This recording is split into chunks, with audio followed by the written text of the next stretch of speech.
First question for you, Coach. After being hired in January, how's the process been of getting to know the team and getting acclimated to the St. Vincent community? Fast.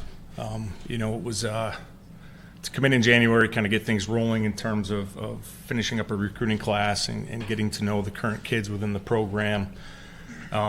It's just been one where you had to dive in, all in, to get that done quickly, and get an idea of what these guys, what their mentality is, what their mentality needs to be.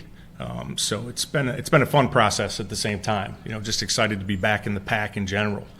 It's been a whirlwind, as they say, but it's something that we've gone in full force, and we feel good about where we are, and I feel good about these kids and feel good about the progress we're making.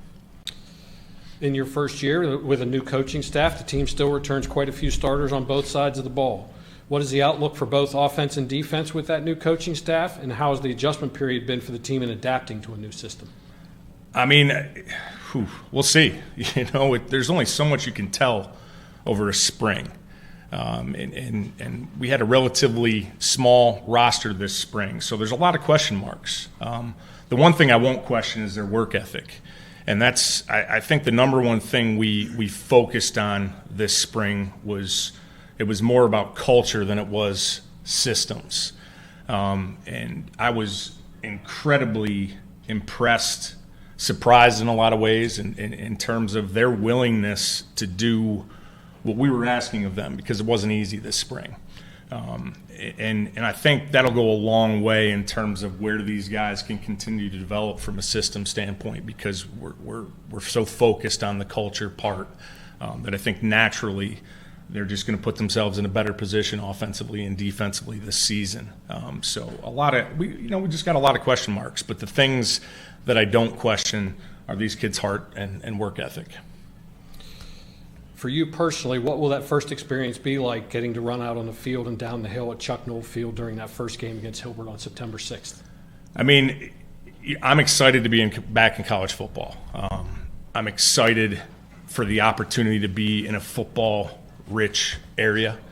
I'm excited to be at a place with as much tradition as St. Vincent has, in terms of relationship with the Steelers and back when football was rocking in the 50s and 60s. So I'm excited to be back out there with this group of kids and to see what we can accomplish as a new staff, kind of doing things a new way, and see if we can leave a new mark on this program. You talked about the willingness to work hard and the work ethic of your players. How have you relied on your leaders that have been around the program, specifically Anthony Capozzoli, who's sitting next to you, to help build the new culture around the team? And how will this leadership that has stuck around at St. Vincent help you take that program to the next step? Cap embodies what we're looking for. He works and he cares. And Cap isn't afraid to show it or vocalize his work ethic and his care for this program. And that's where it all starts. That's where the change has to start. And we've got a group of kids that stuck it out here that also embody what CAP stands for and what he delivers. And when you have that, you've got the core of what you need as a football program. The recruiting will come.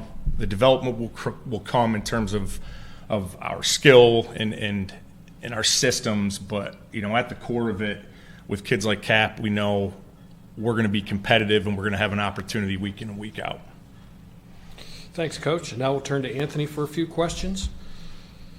And similar question that we asked Coach earlier, but from your perspective, Anthony, as a player on the team, how has the process been adjusting to the new coaching staff? It's been easy. I mean, these are the coaches I want to play for every single day. These are the coaches I would play for with broken back, broken arms, broken legs. They bring a culture that I haven't seen before, discipline. And I think that's big because usually spring we don't have a lot of people show up. But with Coach Goff's new culture, everyone's been here. We've all been working, and we're just moving forward. We heard Coach talk about your leadership traits and how you embody what they want for this program. And all of your coaches and teammates speak incredibly highly of your leadership skills and the respect among your teammates. How does it feel to be viewed as such an important leader, and what kind of leadership traits do you try to convey to your teammates? I don't really I don't really see myself as a leader. I see myself as one with my teammates, 11 on the field. I think that's important because, I mean, these are the guys I've grown up with now. Like, they're my brothers, and I want them to resemble what I stand for, and I believe they do. How do you build off of your individual performance last season? What are your personal goals for 2025? My personal goal is just to make sure all my teammates keep their heads up, no matter what is the scenario, no matter if we're winning by 40 or losing by 40. I think that's what's most important to me overall is the team atmosphere and mentality and how we can keep moving forward. And how does the team bounce back this season and attempt to take that next step as a program, and what are some of the team goals for this season? We just got to make it over the hump. We just got to keep pushing and stay focused. That's the biggest thing. We need to stay focused and just keep moving forward no matter what the scenario is.